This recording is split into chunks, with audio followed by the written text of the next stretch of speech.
कैसे खत्म होगा कलयुग, कैसा होगा कलयुग का अंत, भगवान विष्णु कब लेंगे अपने कल्कि अवतार में जन्म, और क्या आप जानते हैं कि कलयुग के बाद पांचवा कौन सा युग आएगा? इन सभी सवालों के जवाब के लिए वीडियो को एंड तक देखिए और शेयर जरूर कीजिएगा। हिंदू धर्म के पौराणिक ग्रंथ में 4 युग का जिक्र किया गया है, सतयुग, त्रेता युग, द्वापर युग और कलयुग। हम जिस युग में जी रहे हैं वो है कलयुग। कलयुग की हालत बद से बदतर होती जा रही है। वैसे कलयुग के बारे में आपने ये बात जरूर सुनी होगी, रामचंद्र कहे गए सिया से ऐसा कलयुग आएगा, हंस चुगेगा और कौवा मोती खाएगा। अब कौवा मोती खाएगा कि नहीं ये बात नहीं पता, लेकिन ऐसी बहुत सी बातें हैं जो कलयुग के बारे में कही गई हैं। जब आपको कलयुग में होने वाली इन बातों के बारे में पता चलेगा तो आप भी कलयुग को सबसे शापित युग मान लेंगे। इससे पहले कि हम आपको कलयुग के बारे में कुछ बताएं, आइए जानते हैं कलयुग से पहले कौन से युग थे जिनका जिक्र पुराणों में है। आइए जानते हैं कलयुग से पहले 3 युगों के बारे में। सतयुग। सतयुग मतलब सच्चाई का युग। पुराणों में कलयुग की अवधि 17,28,000 वर्ष मानी गई है। सतयुग में प्रतीकात्मक रूप में धर्म के 4 स्तंभ हैं, तप, सत्य, शुद्ध और दया। आप इन्हें धर्म के 4 पैर भी कह सकते हैं। इस समय इंसानों की लंबाई 32 फीट हुआ करती थी। अब जरा सोच कर देखिए, उस समय का इंसान लगभग 7 हाथ जितना बड़ा होता था। सतयुग में इंसानों की आयु भी काफी ज्यादा होती थी। उस समय का इंसान 10,000 वर्ष से 1,00,000 वर्ष तक जीवित रहता था। सतयुग में धरती पर पाप की मात्रा शून्य थी। पाप क्या होता है ये सतयुग के लोगों को पता तक नहीं था। उस समय के लोगों में पुण्य सबसे ज्यादा हुआ करता था। राजा हरिश्चंद्र भी इस युग में पैदा हुए थे, जो आज भी सत्य के रास्ते पर चलने वाले सबसे महान पुरुष माने जाते हैं। त्रेता युग। इस युग को रजत युग भी कहा जाता है। इस युग का काल 12,96,000 वर्ष था। इसे लोग सिल्वर युग के नाम से भी जानते हैं। इस युग में सिर्फ धर्म के 3 स्तंभ थे, सत्य, शुद्ध और दया। धर्म का चौथा स्तंभ तप सतयुग के अंत काल में ही घट गया था। त्रेता युग में मनुष्य की लंबाई 21 फीट हुआ करती थी, यानी 14 हाथ के बराबर। त्रेता युग में आयु लगभग 10,000 वर्ष थी। त्रेता युग तक समाज वर्णों में बट गया था। इस युग में लोग अपने कर्तव्यों का पालन तो करते थे, लेकिन उनके मन के अंदर लालच और ईर्ष्या ने जन्म ले लिया। इसीलिए त्रेता युग में पाप की मात्रा बढ़कर 25% हो गई थी और पुण्य की मात्रा घटकर 75% हो गई थी। इस युग में भगवान विष्णु वामन और राम के अवतार में अवतरित हुए थे। वहीं इस युग में बाली और रावण जैसे राक्षस भी हुए। असुर बाली ने 52 अवतार को पूरी धरती दान में दे दी थी। वहीं रावण ने सीता हरण के बाद अपने पूरे रक्षा कुल का नाश कर लिया था। द्वापर युग। इस धरती का तीसरा युग द्वापर युग को माना जाता है, जिसकी अवधि 86,40,000 वर्ष मानी गई।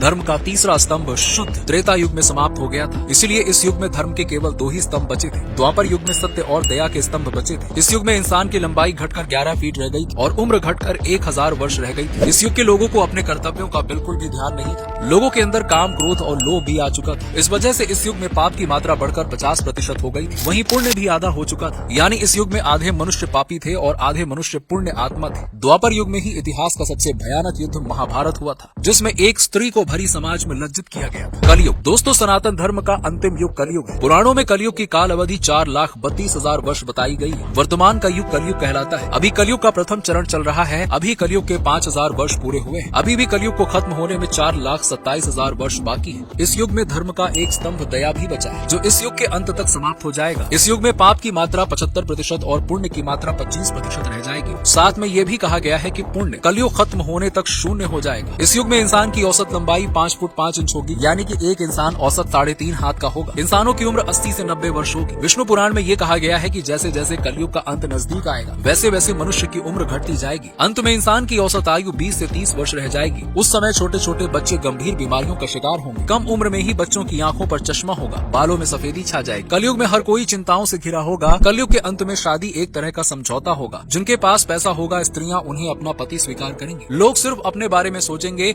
और खाने के एक एक दानों के लिए अपनों का खून बहाएंगे। पानी की नदियां सूख जाएंगी और अनाज पैदा नहीं होगा। चारों ओर बस भूख और पीड़ा होगी। कलयुग में पाप की सीमा पार हो जाएगी। लोगों के हृदय में धर्म की जगह अधर्म होगा। तब धरती पर दुष्टों के संहार के लिए भगवान विष्णु अपने कल्कि रूप में अवतरित होंगे। भगवान विष्णु का ये अवतार 64 कलाओं से युक्त होगा। भगवान कल्कि उस वक्त में एक सफेद घोड़े पर सवार होकर दुष्टों का संहार करेंगे। जब वो सभी दुष्टों का संहार कर चुके होंगे, उसके बाद बैकुंठ लौट जाएंगे। तब धरती पर भयंकर प्रलय आएगा। उसके बाद फिर से शुरुआत होगी, जो सतयुग का निर्माण होगा। तो दोस्तों, ये थी कलयुग की असली सच्चाई। कैसी लगी आपको? कमेंट सेक्शन में कमेंट करके जरूर बताइए।